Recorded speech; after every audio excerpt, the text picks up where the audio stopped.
Now we shall be talking on the steps involved in literature search. Whenever we are searching the literature, what are the steps to be taken care of, to be implied?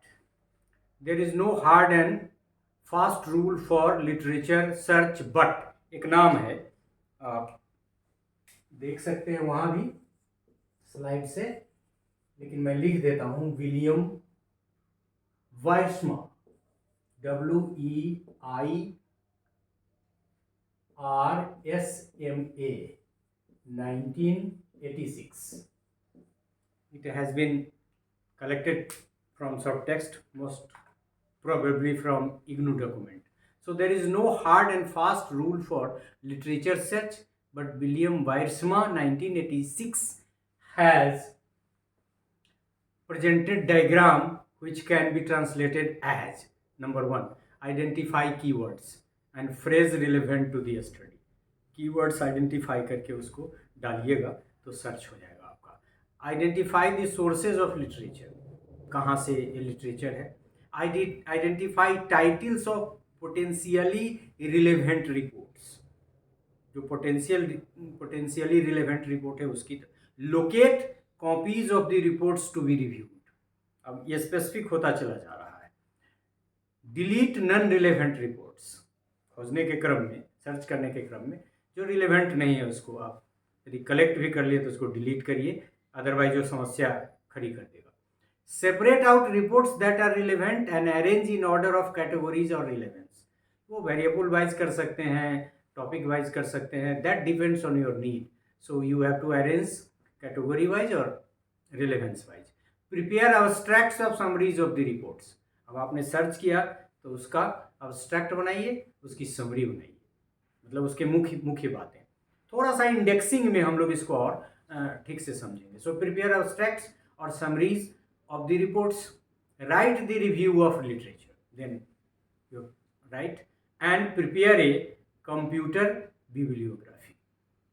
तो एक तो ये कुछ steps आपको बताए गए, मैं फिर से एक बार पढ़ देता हूँ. Identify keywords and phrase relevant to the study, ये वाइजरसम के वायर्समा के द्वारा कहा गया. और पहला आइडेंटिफाई कीवर्ड्स एंड फ्रेजेस, दूसरा identify the sources of related literature, identify titles, locate copies, delete non relevants, separate out reports that are relevant and arrange order of categories and relevance, prepare abstracts or summaries, write the review related literature and prepare computer bibliography. एक तो ये तरीका है. दूसरा, other way of representation या other way of taking some steps. So following are the other way to represent steps in review work, that is choosing the area. यहाँ एक दूसरा तरीका हम लोगों ने लिया, इसमें क्या करेंगे, चूज करेंगे पहले इसका, और ये सर्च से रिलेटेड है, चूजिंग द एरिया. दूसरा, searching relevant titles, searching area के बाद title, searching relevant titles, titles of literature. और फिर तीसरा, लोकेटिंग डॉक्यूमेंट्स, लोकेटिंग डॉक्यूमेंट्स.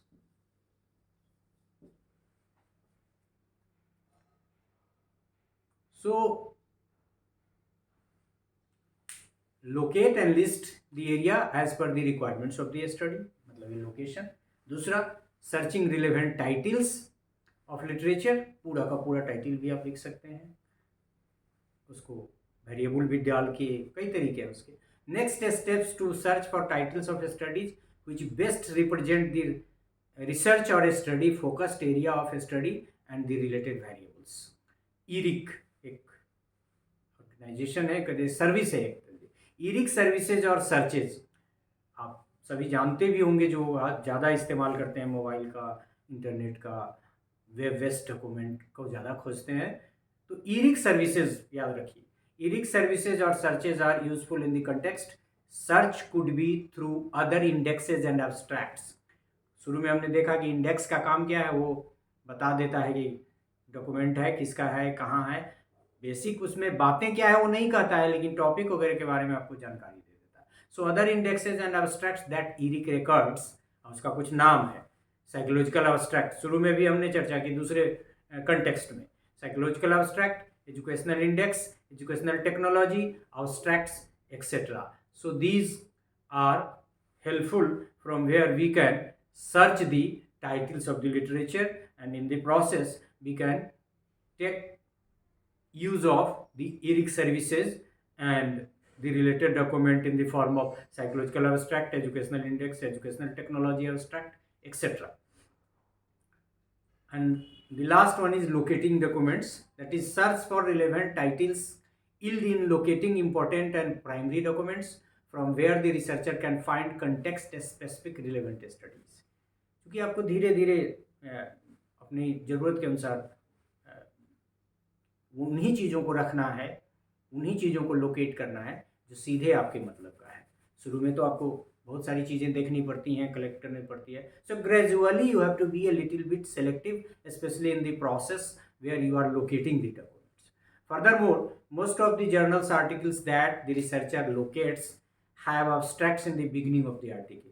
हमने शुरू में बताया भी कि कोई भी अच्छा जर्नल जब आर्टिकल छापता है तो शुरू में उसका महीन वर्ड्स में कम, उसका फॉन्ट छोटा करके उसमें डाला होता है abstract. So have abstract in the beginning of the article. The abstract clearly tells whether the article is related or fully related to the undertaken study or not. और ये एक बड़ी समस्या है कि ये रिलेवेंट है कि नहीं, वर्थवाइल है कि नहीं, हमारी ज़रूरत का है कि नहीं, ये डिसाइड करने में आप बहुत टाइम लगेगा आपका। जब आप करेंगे कभी तो आपको परेशानी महसूस होगी कि हाउ डिफ़िकल्ट इट इज़, लेकिन आपने जब लोकेट कर लिया तब क्या करेंगे? It's needed, it is for purposeful, it is very much related to the work which we are going or which we have undertaken. So this helps the researcher to decide whether to xerox photocopy कराए कि नहीं, और not the full article.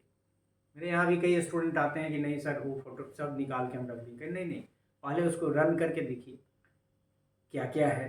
कई बार आप वैसे भी मतलब कि उसको सर्च करके रखे हैं, कई बार हो सकता है कि आपने उसको प्रिंट भी करा लिया और बात, तो पहले सोच समझ ले उसके बाद जेरोक्स करावे, क्योंकि it's huge. So in this part of the lecture steps involve with the literature search, हमने शुरू में इनको कोट करते हुए कुछ स्टेप्स की बात की, इन्होंने 7-8 स्टेप्स की बात की, लेकिन दूसरे मतलब इसको ए कर दें, इसको बी कर दें, तो इसमें है कि एरिया चूज करिए, कौन सा बड़ा एरिया है, बिगर एरिया, जो की कंसेप्ट है सबसे बड़ा, जो आपका एक तरह से हम यदि कहें तो डिपेंडेंट वेरिएबल है। और फिर दूसरा सर्च रिलेटेड लिटरेचर तब, और फिर और स्पेसिफिक हो जाइए, वेरिएबल्स भी आपका डिसाइड हो गया, सबको आपने अरेंज वगैरह करके फाइनल डिसीजन कर दिया, तब लोकेट कीजिए उन्हीं चीज़ों को जो आपकी स्टडी से सीधा रिलेटेड है। So this is the steps involved in the process of literature search as per the William Wiersma 1986, and फिर the part B that is the 3, that is to locate, to search related title, and locate the required document. So this is all about this part of the lecture. Thank you very much.